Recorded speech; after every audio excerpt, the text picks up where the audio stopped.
We have a busy week full of planetary transits. In this week's astrology, Mercury shifts into Gemini, causing us the urge to connect to our intellectual side. There will also be a new moon in the sign of the Twins, which could give us the urge to look at how we can start opening up our options in life. Jupiter is making a connection with Pluto that it hasn't done since 2016, which can help us take a leap that'll lead to transformative opportunities. Mars will be going into Taurus at the end of this week, which can help us take a more deliberate approach when it comes down to what we want to go after in life. And it's a busy week for the Sun plus Mercury, allowing us to work on our ego and communication style. So this week is a little bit weird in terms of the transits because the first half of the week is more harmonious, where the second half has more of a sting to it. And for that reason, the vibes on the graph are a nice reflection of that. Some of the harmonious vibes we'll be experiencing through that first half is family and friends, social tones, mental tenors, and psychic energy. Sure, there's a smidge of imagination and confusion mixed in there. However, with the beginning of the week transits that we have, we'll be able to push through some of that fog. Mostly, this portion of the week is going to cause us to crave a ton of interaction from others and help us stay really motivated. Plus, we might feel more intuitive than typical. However, once we get to the 7th, the highest energy on the graph is solitude, and that's going to last until Sunday. So we may feel a little bit off. We may feel like we need some space to ourselves, especially with this intersecting mental energy, romance, and emotional sensitivity. So this phase has something of a moody tone to it as a result of all of that. So yeah, we're in for another colorful week. Let's look at these next bunch of days and see what we can expect. Don't forget to like and subscribe because it helps this channel grow. Also, if you're looking for a natal chart reading or intuitive coaching, the links will be in the description box below. And if you'd like to support the work of this channel, you could do so by buying me a fresh cup of coffee. The link will be in the description box below as well. Monday opens up with a buzzy energy with Mercury moving out of Taurus and into its home sign of Gemini. As we leave the subdued nature of Taurus in terms of communication, we shift to a style that's super chatty. And the fantastic thing about this is Mercury's in its home sign, like I said earlier, and it is in its glory when it happens to be in one of its governing bodies. So we'll get a bunch of benefits from this, and Mercury gets to express itself unabashedly. Mentally, a pairing like this is going to help us in terms of agility, so we'll be thinking sharper and absorbing data much faster and communicating more effectively. Well, the communication might not be in the most focused way, but we'll really get things done in terms of our chats. On top of that, we've got all of this Gemini energy going on right now. We have 4 planets in Gemini, which is going to be insane for socializing and thinking and our minds constantly being abuzz. So having Mercury here and then all these planets in Gemini, during Gemini season, we'll be more receptive to new concepts and need a ton of stimulation. Primarily intellectual, but also playful as well. Our reasoning skills are just going to be stronger than typical with energy like this, allowing us to have better solving skills, but also learn things really fast. One of the biggest reasons for that is Gemini is able to absorb details in a great length. So being able to focus on data sets that are in some ways very comprehensive, it'll feel easier than typical to focus on those things. One of the other cool things about this is it helps us have more flexibility when it comes down to our mindset. So this could be our viewpoints, and this could be our mindset about ourselves. So having this type of flexibility allows us to see a wide range of perspectives other than our own, and also helps us get out of our own way if we've been suffering from a fixed mindset.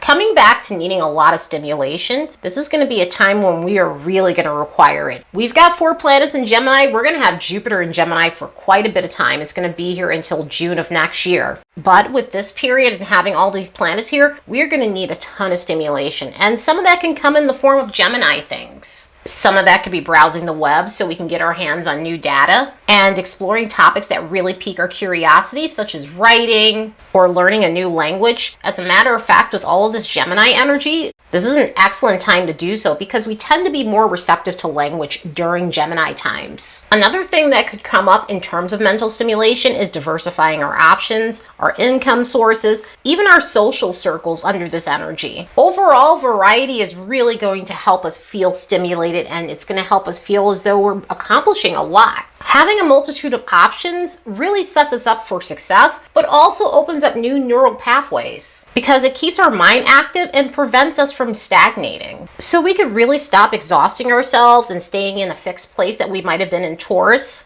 because we're ready to open ourselves up to new options and entertainment. And overall, having multiple sources of anything is really wise, because if one slows down, we'll have other things to keep us satiated. Coming back to the social aspects of this energy, communication is going to be at its all-time high. I already said that a week ago or so when Jupiter went into Gemini, but having this Gemini stellium and this abundant Wonder Twin energy will really drive that point home of really needing interaction from others. So even at times when I'm looking at the graph and there's solitude there, because obviously that can happen in Gemini energy. When you think of Geminis, not every Gemini is social. But with this type of energy and having it in an abundance, there is going to be an excessive need to diversify our options when it comes down to socializing, because we'll feel open to making new connections, and also the connections we currently have. With all of this Gemini activity, this could be a time of reconnecting with old friends and getting a considerable boost to your social batteries. This is also one of these energies that brings in an upbeat tone. So mood-wise, we might experience moments where our energy is just happy-go-lucky. Our mindset is more optimistic than it typically is. Like, we're able to shake things off and not take ourselves so seriously when this energy is in abundance. Now that Mercury's here, media is going to be very buzzy. Media is always has its buzz to it, but this Gemini energy can really rev that up, good, bad, and indifferent. But it could be a time to really find out the latest deets on celebrities and any other types of news that you may consume. Of course, there's a lower expression to this energy. Anytime the planet changes signs, it brings in that shadow energy, and it really doesn't matter if it happens to be a planet in its governing sign. And with this, with that media stuff and the latest news, we have to be aware of gossip. We have to be aware of situations of misinformation being spread. There could be scenarios where there's a lot of contradictory stories going around, whether it's within our own sphere or just stuff that we're hearing when it comes down to media. Energy like this could be a bit flaky. You know, as I said, you're able to focus on conversation. You're able to have some meaningful conversations. At the same time, there tends to be a bit of bouncing around and scatteredness within this energy, which also leads to flakiness and not responding to text messages and not really having a lot of follow through when it comes down to maybe plans. So that's something to be aware of within this energy. Other than that, we've got big Gemini energy ahead of us, so let's soak it up for all its good parts. Just as Mercury is entering the sign of the Twins, it's going to make an alignment with Neptune that could rev up the urge for mystical things. This is where we are seeing some of that imagination and confusion. However, we'll be able to push through some of the fog with all of this mercurial energy that we have occurring right now. But energy like this is excellent for diving into mystical things and having spiritual conversations. So it could be a day where we're really into metaphysical stuff, especially with some of the other stuff that we have occurring on that day. Jupiter's going to make a trine with Pluto. At the same time, as Mercury is stepping into Gemini, it's going to harmoniously connect with Jupiter and Pluto simultaneously. This is also another one of the reasons why I said that foggy energy that we have for that day, it's really not going to hit us as hard, because Mercury making this aspect to Jupiter and Pluto is going to really help with mental dexterity and also allow us to apply our intellect in ways where we are able to focus but also reach our goals. And with this Mercury-Pluto stuff, we could feel like it's time to take a leap in our lives because we're beyond ready to experience something more, plus transform our circumstances. The last time we had this alignment was on June 26th of 2016, so it's been quite a bit of time since this happened. In a harmonious alignment such as a trine, Jupiter and Pluto is excellent for us aiming our arrow at better chances for growth and whatever else we're just attempting to expand in our lives. And even with this being a trine, trines are generally very lax energy, but considering Pluto's involved in this, it can really encourage us to actually get up and do something so that way we are chasing fortunate circumstances. So energetically, this could really help us be an active participant in our success because we'll feel encouraged to take the necessary steps needed in order to upgrade our circumstances. And one of the other great things about this is a vibe like this helps us look at things from different angles, so it can help us see situations from different viewpoints, and that in itself can help us break out of stagnation and find some innovative solutions to complex conditions situations that we have in our lives. Another lovely thing about this is an energy like this helps us stumble on fortunate opportunities. And maybe that's because we're realizing that we need to take more risk, and so we're starting to aim our arrow at opportunities that we typically shy away from. So this could be a good time to take some chances that may lead to fortunate circumstances. This is one of those vibes where we could feel like it's our lucky day, and this is that time to actually act on it. There are some Jupiter transits where we may feel like it's our lucky day because Jupiter tends to create a euphoric sort of vibe to it. So sometimes taking that chance is not a good idea. But with this one, as long as it's constructive, it's a good time to take advantage of opportunities that might be in front of you. Another way this can manifest is through education. So this might be a period of thinking about resuming your studies if you took a break, or starting a new journey when it comes down to higher education or any type of trade that you're trying to learn. And this energy is excellent for deepening your spiritual understanding. Those spiritual tones are really revved up at the beginning of the week. And so this is really a good time to dive into metaphysical studies. So maybe it's not traditional school or higher education. Maybe you're looking to become more proficient in a spiritual modality of sorts. Either way, this is lovely energy and we should really take advantage of it. From the 4th to the 8th, we've got 3 Venus transits going on that are a little contrasting. And by a little, they're very contrasting. We have Venus conjunct the Sun on Tuesday, but by the time we get to the 8th, we've got Venus making some complex transits to Saturn and Pluto. With the most favorable one that we have on the 4th, this is Venus making a cazimi with the Sun. Venus is going to be in a special conjunction with the Sun. And this brings in a harmonious vibe concerning our relationships, our confidence, our sense of self, self-respect, how we value ourselves, and our finances, how we earn money. So it could be a day where it feels like things are looking up when it concerns all of these things. Also, it brings in a playful, social, and romantic tone. So this could be an excellent day to mingle with others, but also it could rev up passion when it comes down to our love life scenarios. However, 48 hours later, we start seeing the week take a turn when we have this Venus-Saturn-Pluto situation. So energy like this can cause us to feel numb when it comes down to our love lives, also our finances. It can also cause us to focus on complexities in our love life situations, some that are real and some that are somewhat perceived. So it could be a day with the Saturn stuff where we're feeling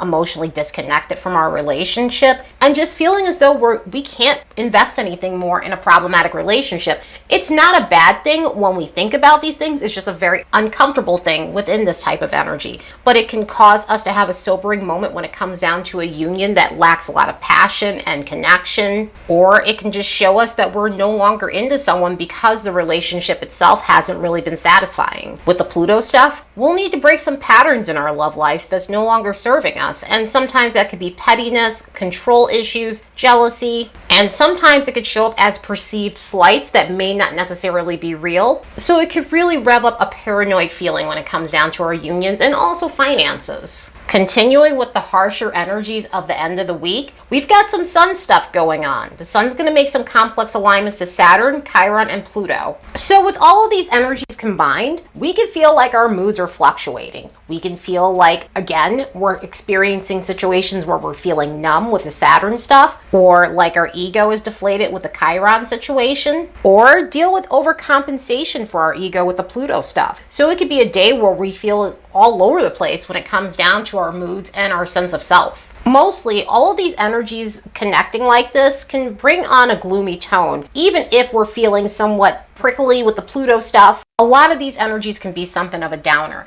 I will say with the Saturn situation, it does have some downsides to it by the way we're feeling. However, with the Saturn situation, it's one of those things, if we've been putting in the hard work, we end up seeing the reward. So even if you're feeling discouraged within this energy, there is light at the end of the tunnel. Just before Mars enters Taurus, it's going to make a semi-sextile with Neptune that can rev up impetuousness. And also, of course, with impetuousness comes poor judgment. So we'll really need to check ourselves with this energy. Also, it tends to bring in an unrealistic tone to it. So with some of that Saturn stuff, the Pluto, Chiron, and Saturn stuff that we have going on with the Sun, alongside an energy like this, we'll really need to make sure we're grounding ourselves as much as possible and trying to get to a realistic place in our situations. We get to Sunday, Mars is leaving its home sign of Aries and entering Taurus. So we're shifting from the high octane approach of Aries to something more mellower when it comes down to taking action in our lives. So shifting to a mellower sign like Taurus is really going to feel as though we're pumping the brakes to a screeching stop. Not that action won't stop. We've got a plethora of planets in Gemini, so that'll keep us energetic and busy. But this Taurus energy will really help us slow down a little bit when it comes down to going after our goals. So in this energy, we might realize how tirelessly we've been working and how burnt out we might be, and why we may need to take some time before we start really taking action on something.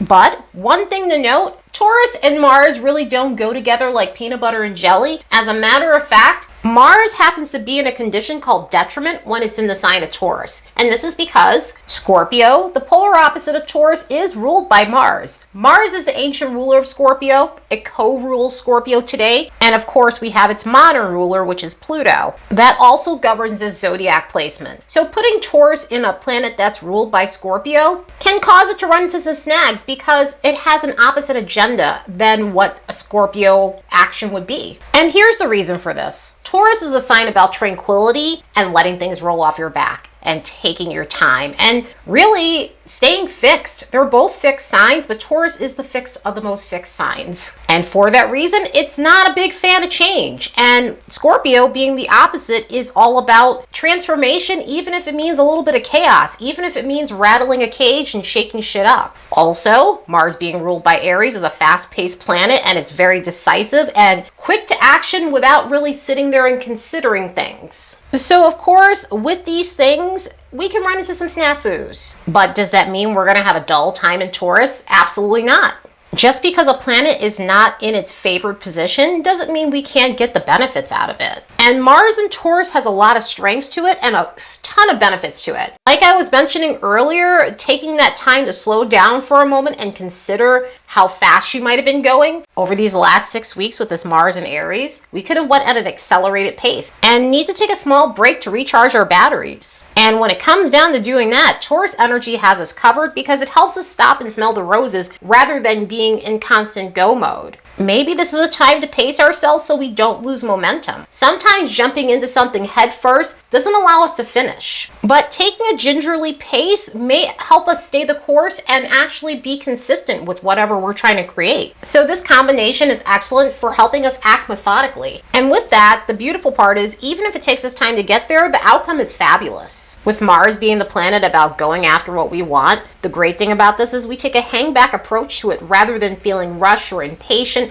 As a matter of fact, when it comes down to going after our goals, we may feel more patient than typical. So instead of expecting things to happen immediately, we may be more understanding and reasonable when it comes down to waiting for an outcome of something. Mars in Taurus is perfect for getting things done. And here's the thing, because this is an earth sign, it doesn't burn out as fast. So it's not hastily trying to pursue something for the sake of pursuing something, or operating on a whim, or throwing spaghetti at the wall to see if it sticks. But instead, it preserves its stamina for something more meaningful, something important, something that's worth exerting your energy into. So whatever strategies we're developing, it'll lead to success, but also we'll have the staying power to see all these things to completion. So rather than short-term success, we get that long-term success with this type of energy. A vibe like this could also get us motivated to create more value in our lives. In other words, we can find ourselves chasing things that help our self-worth. Another thing with this is we can also chase goals that'll bring us comfort. And some of those comforts could be through resources. So this could be a period of creating a softer life for yourself. This could be a period of incorporating things in your life that offer sustainability, or taking actions that help you improve your income.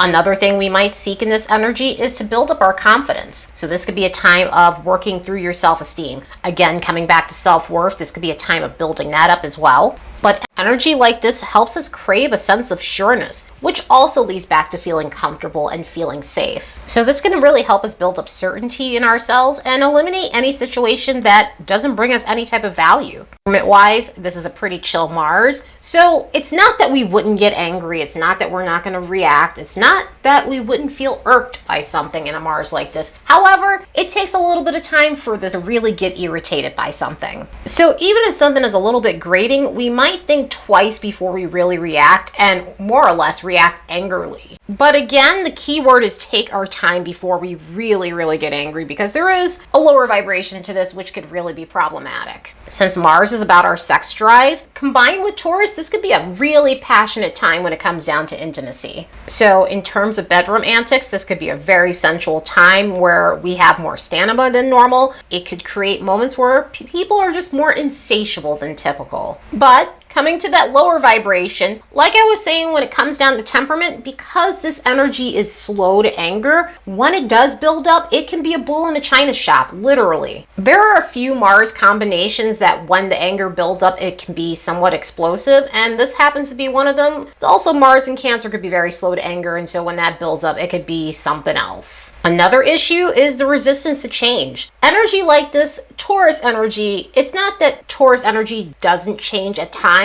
but it takes a longer time to change.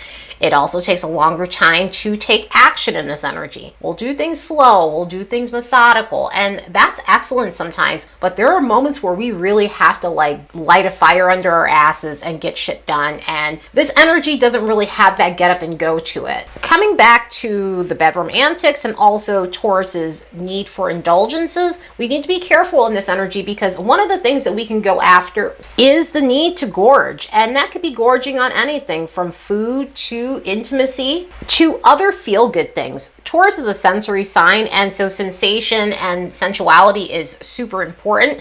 And so we can really seek out sensuality in this and sensory experiences, and that's good. At the same time, it does have its lower end that we need to be aware of in terms of getting overindulgent when it comes down to feel-good things, including shopping, drinking, stimulants, and also the intimacy part that can be a bit insatiable to a point that may not be healthy. But yeah, this is going to be an interesting time. What a week. This week has an even split. I'm hoping that Sunday brings in a little bit of balance with some of the Taurus energy, because Taurus energy tends to be a bit easy, but for the most part, this week is really going to feel like two completely different weeks with the energies we're experiencing. Anyway, I hope you all have the best week ever. Later, and see you in the next episode.